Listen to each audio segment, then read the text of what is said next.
जय हिंद दोस्तों, मैं आपका दोस्त आपका साथी शिवम चौहान गुरुकुल क्लासेस पर आपका शानदार स्वागत करता हूं। आशा करता हूं आप सभी बहुत अच्छे होंगे, आपकी तैयारी बहुत अच्छी चल रही होगी और आपकी निगाहें इधर उधर की चीजों पर ना होकर अपने लक्ष्य पर होगी।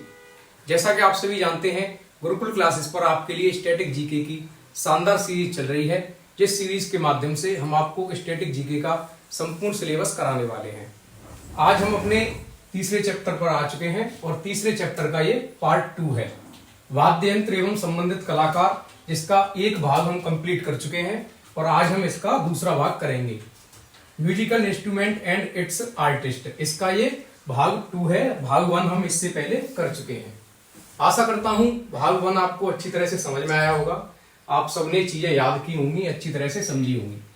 जैसा कि आप स्क्रीन पर देख रहे हैं कि शहनाई के बारे में आज हम जानेंगे, कौन कौन से इसके वादक हैं जो इम्पोर्टेंट है परीक्षा की दृष्टि से, और कौन कौन से वादक यंत्र परीक्षा की दृष्टि से इम्पोर्टेंट हैं, और 1 2 3 जो फैक्ट हैं उनको भी मैं आपको बताता चलूंगा। साथ ही साथ आप नोट करते चलें चीजों को।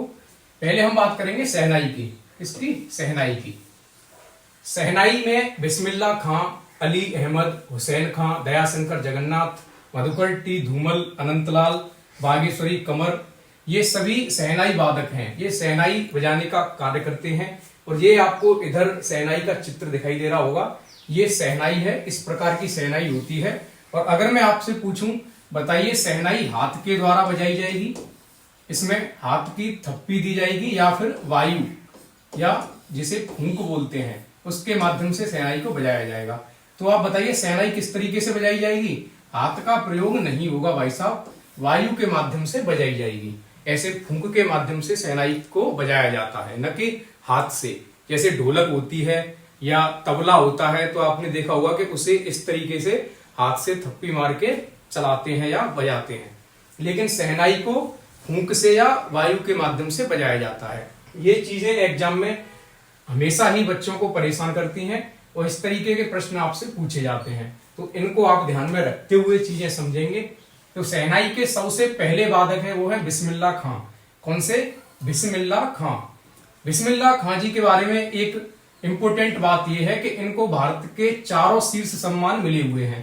इनको भारत के चारों शीर्ष सम्मान मिल चुके हैं। जैसा कि मैंने आपको बताया कि भारत का सर्वोच्च सम्मान क्या है? भारत रत्न है। भारत रत्न के बाद पद्म विभूषण, पद्म विभूषण के बाद पद्म भूषण, पद्म श्री, ये चारों सम्मान भारत के बिस्मिल्लाह खां जी को प्राप्त है, इन्हें मिल चुके हैं।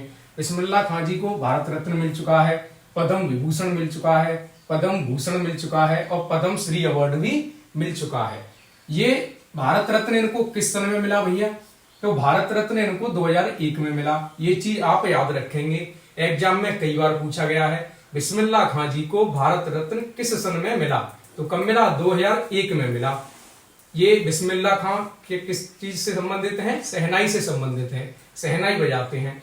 अब आगे चलते हैं, दूसरे नंबर पे अली अहमद। कौन? अली अहमद, ये भी शहनाई वादक हैं। हुसैन खां, दयाशंकर जगन्नाथ, हुसैन खां, दयाशंकर जगन्नाथ, मधुकर टी धूमल, अनंतलाल, बागेश्वरी कमर, ये इकलौती महिला शहनाई वादक हैं। बागेश्वरी कमर को आप इंपोर्टेंट मार्क करेंगे, हाल ही में एसएससी द्वारा पूछा गया प्रश्न है। इकलौती महिला जो शहनाई वादक हैं कौन है? बागेश्वरी कमर, ये हाल ही में पूछा गया प्रश्न है। ये इकलौती महिला हैं जो शहनाई बजाने का काम करती हैं। अब ये देखिए बिस्मिल्लाह खां जी के बारे में एक और इम्पोर्टेंट बात यह है कि जब हमारा भारत देश आजाद हुआ सन 1947 में, सन 1947 में 15 अगस्त वाले दिन लाल किले पर जश्न मनाया गया आजादी का। 1947 में जब भारत देश आजाद हुआ तो लाल किले पर दिल्ली के अंदर जश्न मनाया गया, और उस जश्न के अंदर शहनाई किसने बजाई थी? तो बिस्मिल्लाह खां जी ने शहनाई बजाई थी। 1947 15 अगस्त आजादी के जश्न में शहनाई लाल किले पर किसने बजाई? तो वो बिस्मिल्लाह खां जी ने बजाई थी। ये चीज आप याद रखेंगे, कई बार एसएससी पूछ चुकी है और अन्य एग्जामों में भी पूछा जाता है, तो इसको आप नोट करें। बिस्मिल्लाह खां जी ने 15 अगस्त 1947 को लाल किले पर शहनाई बजाई थी। अब इनको याद करें, कैसे करें भैया? आप ये सोच रहे होंगे इतने सारे नाम कैसे याद होंगे, तो उसके लिए मैं आपको एक रिलेट मेथड बता रहा हूं जिसे आप याद रखेंगे और उसके माध्यम से चीजें आपको लंबे समय तक याद रहेंगी। या मैं तो कहूंगा कि पूरे जीवन भर आप इन्हें नहीं भूल सकते रिलेट मेथड के माध्यम से। तो देखिए बिस्मिल्लाह, बिस्मिल्लाह खां, बिस्मिल्लाह, बिस्मिल्लाह शब्द से आपको क्या चीजें आपके सामने आ रही हैं? बिस्मिल्लाह। तो बिस्मिल्लाह से आपको ये एहसास हो रहा होगा कि कहीं 20 मिला, क्या 20 मिला, 20 मिला। बिस्मिल्लाह से क्या प्रतीत हो रहा है? 20 मिला। तो भैया जब कहीं आप शहनाई बजाने जाओगे, मान के चलिए आप शहनाई बजाने जाते हैं या कोई भी व्यक्ति है जो शहनाई बजाने जाता है, तो ऐसे करके आप रिलेट कर लीजिए कि अगर आप शहनाई बजाने जाओगे तो आपको 20 रुपए मिलेंगे। 20 मिला, बिस्मिल्लाह मतलब 20 मिला, तो 20 रुपए कब मिलेंगे? जब आप शहनाई बजाने जाओगे। और खां, खां का क्या मतलब है? खां, खाना फ्री मिलेगा भैया। जब शहनाई बजाने जाओगे तो 20 रुपए मिलेंगे और खाना फ्री मिलेगा। उसके माध्यम से आप याद कर सकते हैं 20 मिला मतलब बिस्मिल्लाह, खां मतलब खाना खाओ फ्री और शहनाई बजाओ 20 रुपए में। ऐसे करके आप याद कर सकते हैं। अब भैया शहनाई बज गई, क्या हो गया? शहनाई बज गई। शहनाई बज गई मतलब क्या हो गया? शादी हो गई। शहनाई कब बजती है? शादी में ही तो बजती है। किसी का विवाह हो जाए तो उससे बोलते हैं कि तेरी तो शहनाई बज गई भाई, शादी हो गई तेरी। शहनाई बजने का मतलब होता है शादी हो गई। तो अली अहमद, अली अहमद, तो शहनाई बजना क्या होता है जीवन में? अहम होता है। अहमद, अहमद से आप क्या याद करेंगे? अहम। तो शहनाई बजना जीवन में अहम होता है। क्या होता है? अहम होता है शहनाई बजना। तो इस तरीके से आप याद रखेंगे। देखिए भैया शादी हो गई, तो शादी में शहनाई बजने से क्या याद आया? शादी हो गई। तो शादी होना क्या होता है? अहम होता है। तो अहम शब्द आते ही आपको याद आ जाएगा अली अहमद किससे संबंधित है? शहनाई से संबंधित हैं। अब आगे बात करते हैं मधुकर टी धूमल और अनंतलाल। मधुकर टी धूमल और अनंतलाल।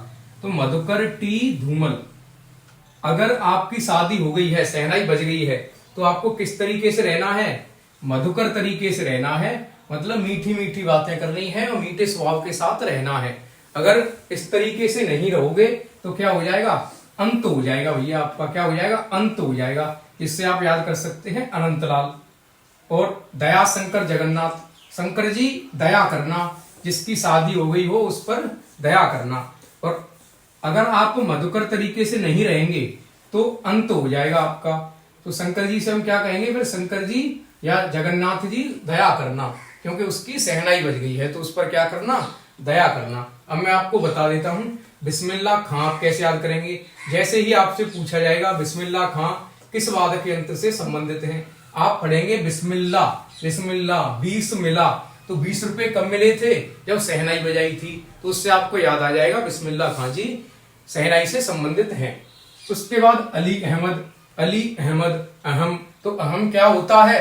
अहम होता है शहनाई का बजना। शादी होना अहम बात होती है जीवन में, तो उसके हिसाब से आपको याद आ जाएगा कि अली अहमद शहनाई से संबंधित हैं। अब दया शंकर जगन्नाथ, तो शंकर जी को किस पर दया करनी है? शंकर जी को किस पर दया करनी है?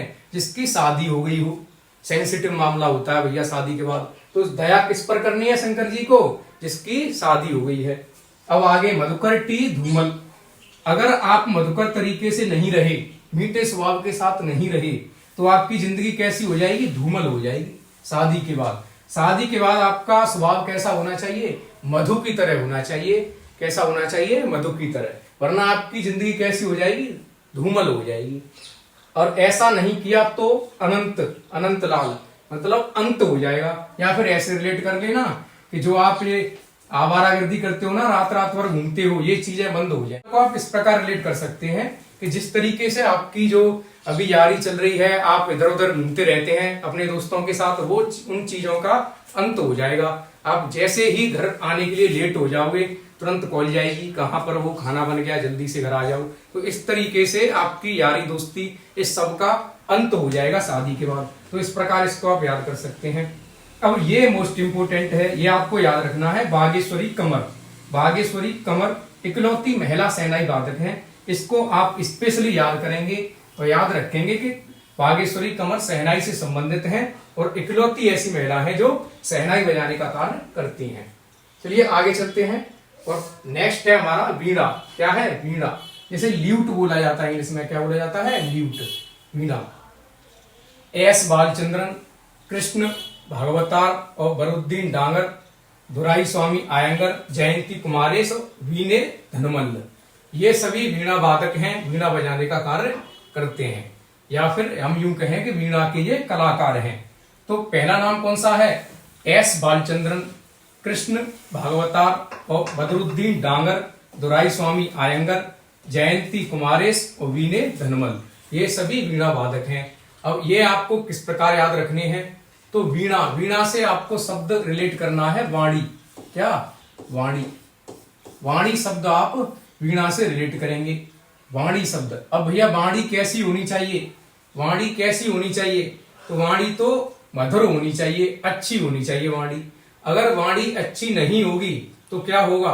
बदरुद्दीन डांगर, बदरुद्दीन डांगर, बदरुद्दीन से देखिए आपको क्या याद आता है? बदरुद्दीन, बदरुद्दीन, बुरे दीन, बदरुद्दीन से शब्द बना बुरे दीन। अगर आपकी वाणी अच्छी नहीं होगी, मधुर नहीं होगी आपकी वाणी, तो आपके बुरे दिन होंगे। बुरे दिन से आपको याद आएगा बदरुद्दीन डांगर। तो ये शब्द तुम्हें याद हो गया होगा रिलेट मेथड से। वाणी शब्द से ये सभी नाम आपको रिलेट करने हैं, उसके माध्यम से आप वीणा तक पहुंच जाएंगे। एस बालचंद्रन, तो बाल, बाल मतलब बालक, बच्चे। तो बच्चों की वाणी तो होती ही मधुर है, बच्चे बहुत मधुर बोलते हैं, बच्चे बहुत मधुर बोलते हैं। तो बाल, बाल से क्या अर्थ है? बच्चे। और बच्चों की वाणी कैसी होती है? मधुर। तो इस प्रकार एस बालचंद्रन आपको याद हो जाएगा। और कृष्ण भागवतार, भागवत किस कैसी वाणी में होनी चाहिए? भागवत भी बहुत ही मधुर वाणी में होनी चाहिए। या फिर यूं कहें कि कृष्ण जी ने अर्जुन को भागवत गीता का पाठ किस तरीके से सुनाया था? मधुर वाणी में सुनाया था। तो वाणी शब्द आते ही आप वीणा से रिलेट करेंगे। इस माध्यम से आप इस शब्द को भी याद कर सकते हैं। दुराई स्वामी आयंगर, दुराई स्वामी आयंगर। अगर आपकी वाणी अच्छी नहीं होगी, वाणी मधुर नहीं होगी, तो दुराई स्वामी आयंगर, दुराई, दुराई से शब्द बनेगा दौड़ाई, दौड़ाई स्वामी आयंगर, आयंगर से अंगारों पर। अगर आपकी वाणी अच्छी नहीं होगी तो स्वामी जी आपको अंगारों पर दौड़ना पड़ेगा। अगर आपकी वाणी अच्छी नहीं होगी तो स्वामी जी आपको अंगारों पर दौड़ना होगा। तो दुराई स्वामी आयंगर से क्या शब्द बना? दुराई, दौड़ाई, आयंगर से अंगारों पर। तो अंगारों पर कब दौड़ना पड़ेगा? जब वाणी आपकी मधुर नहीं होगी। तो आपको क्या करना पड़ेगा? अंगारों पर दौड़ना पड़ेगा। और दौड़ना पड़ेगा क्यों? क्योंकि वाणी कैसी है? मधुर नहीं है भैया। तो वाणी जैसे ही आपके शब्द आपके मन में आएगा, आपको याद आ जाएगा कि ये तो वीणा से संबंधित है। अब आगे चलते हैं। वीणे धनमल्ल, वीणे धनमल्ल, मल्ल शब्द से आप रिलेट करेंगे। और वाणी में ऐसी शक्ति होती है जो अगर आप अच्छी वाणी बोलते हैं, मधुर वाणी बोलते हैं, तो मल्ल को भी पराजित कर दोगे अपनी वाणी से। इस प्रकार आप इसे रिलेट कर सकते हैं। मल्ल को किस प्रकार हराया जा सकता है, किस प्रकार पराजित किया जा सकता है? तो अपनी वाणी से, मधुर वाणी से मल्ल को पराजित किया जा सकता है। ठीक है, इस प्रकार आप रिलेट कर सकते हैं। जयंती कुमारेश, आपकी जयंती भी कब मनाई जाएगी? जब आप अच्छी वाणी बोलते होंगे, आप अच्छी वाणी का प्रयोग करते होंगे, तब आपकी जयंती मनाई जाएगी, अन्यथा नहीं, कोई याद नहीं रखेगा। तो वीणा से आपको क्या याद आया? वाणी। एस बालचंद्रन, बालकों की वाणी कैसी होती है? मधुर होती है। कृष्ण भागवतार, कृष्ण जी ने अर्जुन को भगवत गीता का पाठ कैसी वाणी में सुनाया? मधुर वाणी। बदरुद्दीन डांगर, बदरुद्दीन, बुरे दीन, बुरे दिन कब होंगे? जब वाणी अच्छी नहीं होगी। दुराई स्वामी आयंगर, दौड़ना पड़ेगा स्वामी अंगारों पर, तो वाणी से रिलेट कर लेना। जयंती कुमारेश, जयंती कब बनेगी? जब मधुर वाणी बोलोगे। वीणे धनमल्ल, मल्ल को किस प्रकार पराजित कर सकते हैं? तो वाणी के माध्यम से, एक अच्छी वाणी का प्रयोग करके आप मल्ल को भी पराजित कर सकते हैं। आशा करता हूं चीजें आपको समझ में आ रही होंगी। आगे चलते हैं। नेक्स्ट है सरोद। सरोद यंत्र, वादक यंत्र है। क्या है? सरोद। सरोद के ये सब वादक हैं, ये आपको याद रखने हैं, परीक्षा में पूछे जाते हैं। और ये है आपका सरोद। इस प्रकार का होता है दिखने में, अच्छी तरह से देख लीजिए। अगर मैं पूछूं किस प्रकार बजाया जाता है, तो हाथों द्वारा बजाया जाता है। फूंक का इस्तेमाल नहीं होता है भैया, वायु का इस्तेमाल नहीं होगा, हाथों द्वारा बजाया जाएगा। तो सरोद से संबंधित वादक ये हैं। अमजद अली खान, कौन से? अमजद अली खान, जरीन दारूवाला, मुकेश शर्मा, हाफिज खां, अली अकबर खां, विश्वजीत राय चौधरी, बुद्धदेव दास गुप्ता, और राजीव तारानाथ, ये सभी सरोद से संबंधित वादक हैं। अब ये आपको कैसे याद रखने हैं, तो पहले तो मैं आपको इंपोर्टेंट बात बताऊं कि अमजद अली खां के ये दोनों पुत्र हैं, अमान अली खां और अयान अली खां, ये अमजद अली खां के पुत्र हैं। मतलब ये पिता हैं और ये दोनों क्या हैं, इनके पुत्र हैं। अगर कभी परीक्षा में पूछा जाता है पिता पुत्र जो कि सरोद वादक हैं, तो कौन है, अमजद अली खां, अमान अली खां और अयान अली खां, ये पिता पुत्र की जोड़ी है। इस प्रकार आप इन्हें याद रखेंगे। जरीन दारूवाला, मुकेश शर्मा, हाफिज खां, अली अकबर खां, विश्वजीत राय चौधरी, बुद्धदेव दास गुप्ता, राजीव तारानाथ, ये सभी एग्जाम में पूछे जा चुके हैं और जिस प्रकार एग्जाम होते हैं उसी प्रकार से ये क्वेश्चन पूछे जाते हैं। आगे चलते हैं, किस प्रकार आप इन्हें रिलेट करेंगे, किस प्रकार याद रखेंगे, क्या रिलेट मेथड है वो मैं आपको बताता हूं। सरोद क्या शब्द है, सरोद शब्द से मन में आ रहा है सरहद, क्या सरहद शब्द से रिलेट करना है आपको सरोद। जब भी सरहद तक आप पहुंचेंगे तो आंसर क्या देंगे, सरोद। जिस प्रकार मैंने पिछली रिलेट मेथड में आपको बताया कि जब भी आप वाणी शब्द तक पहुंचेंगे तो उत्तर देंगे वीणा, उसी प्रकार अगर आप रिलेट मेथड लगा के सरहद शब्द तक पहुंचते हैं तो उत्तर देंगे सरोद। इस प्रकार आगे बढ़ेंगे हम। तो अमजद अली खां के बारे में आपको एक बात बताता हूं। जैसे मैं आशा करता हूं कि शोले मूवी तो सबने देख रखी होगी। कौन सी, शोले बहुत ही चर्चित मूवी रही है और पॉपुलर रही है जनता के बीच में, तो शोले मूवी सबने देख रखी होगी। इसमें एक विलन थे, इन्होंने गब्बर का रोल किया था। कौन सा, गब्बर इसमें विलन थे भैया शोले में। तो गब्बर का जो रोल में थे, गब्बर के रोल में थे, उनका नाम था अमजद अली खां। जिसने गब्बर का रोल किया था वो कौन थे, अमजद अली खां। वो ये नहीं थे, ये मत समझ लेना कि वो सरोद वादक ही थे, वो अलग है अमजद अली खान, उनका नाम सेम है भैया। ये सरोद वादक, इनका भी नाम अमजद अली खां है और जिन्होंने गब्बर का रोल किया था उनका भी नाम अमजद अली खां था। तो अमजद अली खां ने गब्बर का रोल किया था। अब आप इस प्रकार याद रख सकते हैं कि अमजद अली खां ने, मतलब गब्बर ने शोले फिल्म में सभी सरहदें पार कर दी थी। इतना आतंक मचाया था, बसंती को कैसे नचा दिया था, कांचों पर नचवाया था भैया। तो अमजद अली खां मतलब गब्बर ने शोले फिल्म में सारी सरहदें पार कर दी थी। और सरहदें शब्द आते ही आप उत्तर क्या कर देंगे, सरोद। जैसे ही अमजद अली खां आता है आप समझेंगे ये तो गब्बर है, और गब्बर ने क्या किया था, सारी सरहदें पार कर दी थी। सरहदें शब्द आते ही उत्तर क्या दोगे, सरोद। आशा करता हूं आपको याद हुआ होगा। अब आगे चलते हैं, जरीन दारूवाला। कौन, जरीन दारूवाला। तो आपको क्या ध्यान रखना है कि दारू पी के कभी भी कहां नहीं जाना, सरहद पर नहीं जाना। दारू पीकर कभी भी सरहद पर मत जाइएगा। हो सकता है आप एलओसी क्रॉस कर दें, उधर से फायरिंग हो जाए। तो इस चीज को मद्देनजर रखते हुए आप कभी भी दारू पीकर कहां नहीं जाएंगे, सरहद पर नहीं जाएंगे। मुकेश शर्मा, आगे चलते हैं, मुकेश शर्मा और हाफिज खां। तो सरहद पर क्या क्या काम होता है, सरहद पर किस चीज का काम होता है। हमारे जवान, जो हमारी सेना है वो क्या करती है, हिफाजत करती है भैया। क्या करती है, हिफाजत करती है अपने मुल्क की, अपने देश की या अपने देशवासियों की हिफाजत करने के लिए सेना सरहद पर रहती है। तो सरहद पर क्या काम होता है, हिफाजत होती है। हिफाजत से आप याद करेंगे हाफिज खां। क्या, हाफिज खां। सरहद पर किस चीज का काम होता है, हिफाजत का होता है। तो हाफिज खां आप याद रखेंगे। मुकेश शर्मा। तो मुक्के भी चलते हैं भैया सरहद पर। कभी कभी आपने सुना होगा गलवान घाटी में मुठभेड़ हुई थी चीनी सैनिकों से, तो मुक्के भी चले थे। तो सरहद पर और कौन सा काम होता है, मुक्के चलने का होता है। बहुत बुरी मार लगाते हैं इंडिया के सैनिक मुक्के द्वारा। तो मुकेश शर्मा, मुक्के भी चलते हैं कहां, सरहद पर। और जैसे ही सरहद शब्द आया आप आंसर करेंगे सरोद। कुछ मत सोचना, जैसे ही सरहद तक पहुंचे सरोद आंसर कर देगा। अली अकबर खां। अकबर शब्द को पढ़ते वक्त क्या आपको अखबार याद नहीं आता, अकबर और अखबार एक जैसे लगभग शब्द हैं। तो अकबर को आप रिलेट करेंगे अखबार से। किससे, अखबार से। तो अखबार में किस चीज के बारे में ज्यादा खबरें आती हैं, सरहद के बारे में। डेली कोई ना कोई अपडेट हमें मिलती है अखबार में। सरहद पर आज सी फायर का उल्लंघन हुआ, सरहद पर यह हो गया। तो अखबार में किस चीज की खबरें आती हैं, सरहद से संबंधित आती हैं। तो अकबर अली खां, अली अकबर खां किससे रिलेट हो जाएंगे? सरोद से। अली अकबर खां सरोद से संबंधित हो जाएंगे, क्योंकि अखबार में किस चीज की खबरें आती हैं? सरहद की। विश्वजीत राय चौधरी, अगर विश्वजीत, विश्व को जीतना है, विश्व को जीतना है तो सरहदें पार करनी पड़ेगी भैया। तो सरहदें पार करके आप विश्व को जीत सकते हैं। विश्व जीतने जाओगे तो सरहद पार करनी पड़ेगी। तो विश्वजीत राय चौधरी आपको याद हो जाएंगे। इस प्रकार आप याद रखेंगे। बुद्धदेव दास गुप्ता, क्या? बुद्धदेव दास गुप्ता, कुछ तो इतने बुद्धिमान है, बुद्ध से कुछ तो इतने बुद्धिमान है कि गुप्त रूप से सरहद पार कर लेते हैं। किस प्रकार?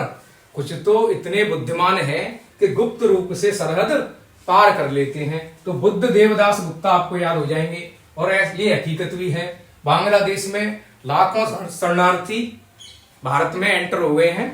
किससे? अपनी बुद्धिमानी से, गुप्त रूप से। तो बुद्ध देवदास गुप्ता, बुद्ध देवदास गुप्ता किससे संबंधित है? सरोद से, क्योंकि कुछ तो इतने बुद्धिमान हैं कि गुप्त रूप से सरहद पार कर लेते हैं। सरहद आते ही सरोद आंसर करना है। राजीव तारानाथ, राजीव तारानाथ, ये आप याद रखेंगे। तो अमजद अली खां, अमान अली खां और अयान अली खां, जरीन दारूवाला, मुकेश शर्मा, हाफिज खां, ये सभी इंपोर्टेंट हैं, इनको आप याद रखेंगे। आगे चलते हैं। आगे हमारा मृदंग, ये इंस्ट्रूमेंट कौन सा है? मृदंग। मृदंग के ये सभी वादक हैं ठाकुर भीष्म सिंह, पालघर रघु, डॉक्टर जगदीश सिंह और टी गोपाल कृष्णन। ठाकुर भीष्म सिंह, पालघर रघु, डॉक्टर जगदीश सिंह और टी गोपाल कृष्णन, ये सभी मृदंग से संबंधित हैं या मृदंग को बजाने का कार्य करते हैं। ठाकुर भीष्म सिंह कैसे याद रखेंगे आप? देखिए मृदंग, मृदंग शब्द में क्या है? दंग। क्या है? दंग। आप दंग रह गई भाई, क्या देखकर? दंग रह गई। क्या देखकर दंग रह गई? ठाकुर भीष्म सिंह, भीष्म सिंह का विशालकाय शरीर देखकर आप कैसे क्या रह गए? दंग रह गई। भीष्म सिंह का विशालकाय शरीर देखकर आप कैसे रह जाओगे? दंग रह जाओगे। भीष्म इतने लंबे चौड़े, इतने बलवान थे, अगर उन्हें आप देखोगे तो दंग रह जाओगे। दंग शब्द आते ही मृदंग। तो भीष्म सिंह किससे संबंधित हुए? मृदंग से। और नेक्स्ट है हमारे पालघर रघु। तो जो स्टूडेंट जागरूक होंगे और लंबे समय से स्टडी कर रहे होंगे उन्हें पता होगा, और जिन्हें नहीं पता उन्हें मैं बता देता हूं कि महाराष्ट्र पालघर में आज से कुछ वर्षों पहले एक इतनी निंदनीय घटना हुई थी कि पूरा भारत देश उस घटना को देखकर दंग रह गया था। हुआ क्या था कि निर्दोष साधुओं की पीट पीट कर निर्मम तरीके से हत्या कर दी गई थी। कहां? पालघर, महाराष्ट्र में। तो पालघर उस चीज से आप रेट कर सकते हैं। पालघर में कैसी घटना हुई थी? ऐसी घटना हुई थी कि पूरा देश दंग रह गया था देखकर। कुछ निर्दोष साधुओं को पीट पीट कर बुरी तरह से मार दिया गया था पालघर में। मॉब लिंचिंग के चलते कोई मॉब लिंचिंग हुई थी, उसके माध्यम से ये हत्याकांड हुआ। तो पालघर में क्या हुआ?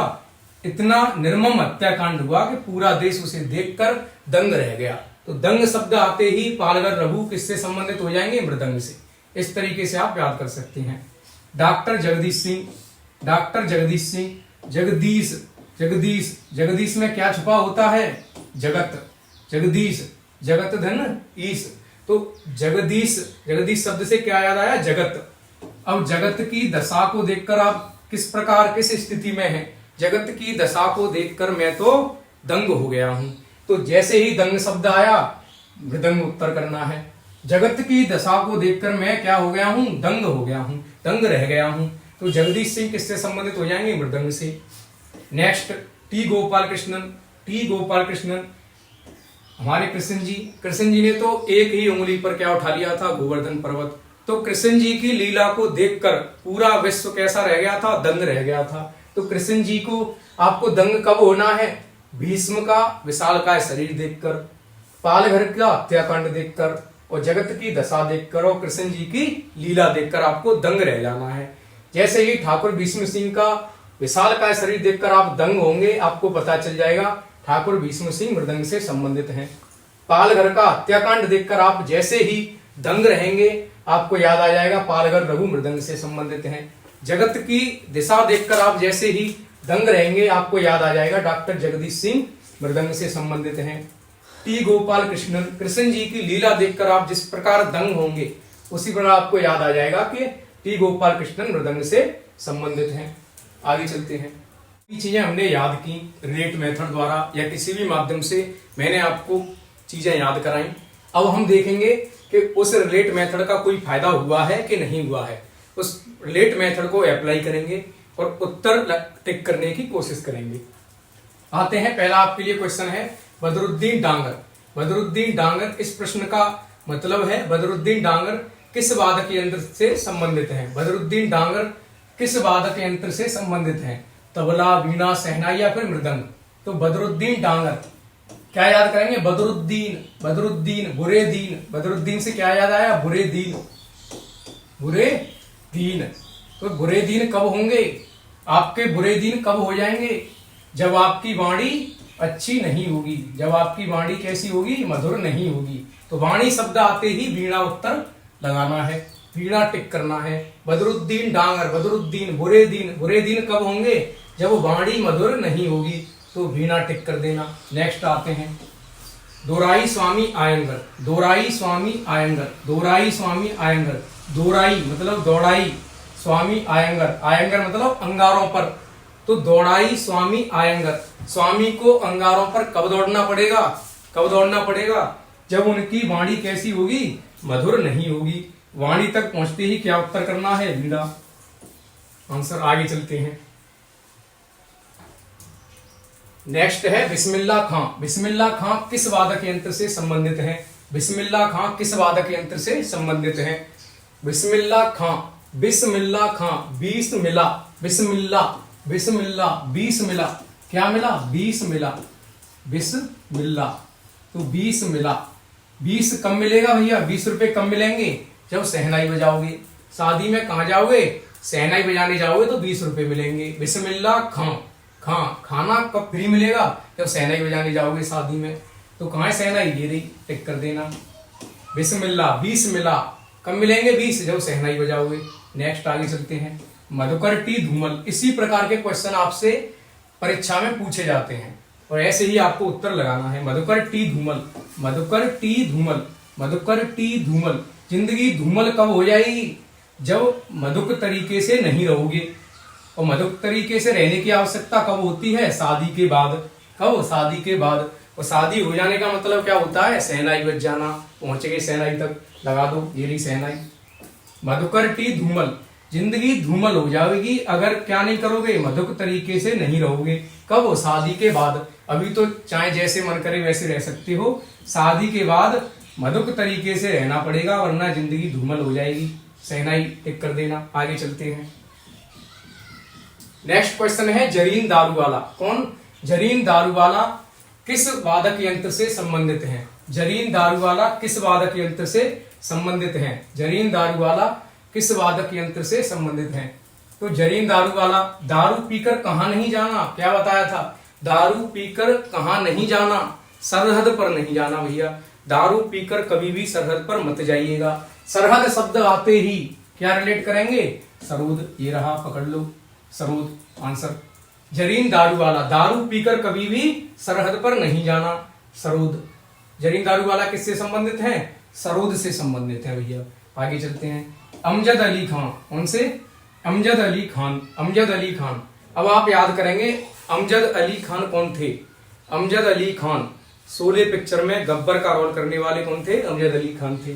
तो गब्बर ने क्या किया था शोले फिल्म में, सारे सरहद पार कर दिए थे, इतना आतंक मचाया था। और सरहद पार कर दिए तो आंसर क्या हो जाएगा, सरूद।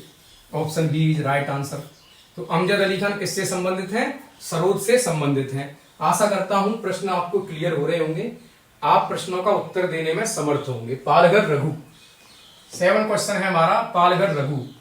अब पालघर रघु, पालघर में क्या हुआ था, हत्याकांड हुआ था भैया। उस हत्याकांड को देखकर आप क्या रह गए थे, दंग रह गए थे। और जैसे ही आप दंग रह गए तो क्या याद आया, मृदंग।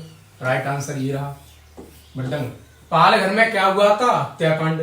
कैसा हत्याकांड, बहुत ही निर्मम तरीके से हत्याकांड हुआ था, जिसे देखकर पूरा देश दंग रह गया था। तो मृदंग उत्तर, मतलब पालघर रघु जी किससे संबंधित हैं, मृदंग से संबंधित हैं। आज का लास्ट क्वेश्चन है ठाकुर भीष्म सिंह।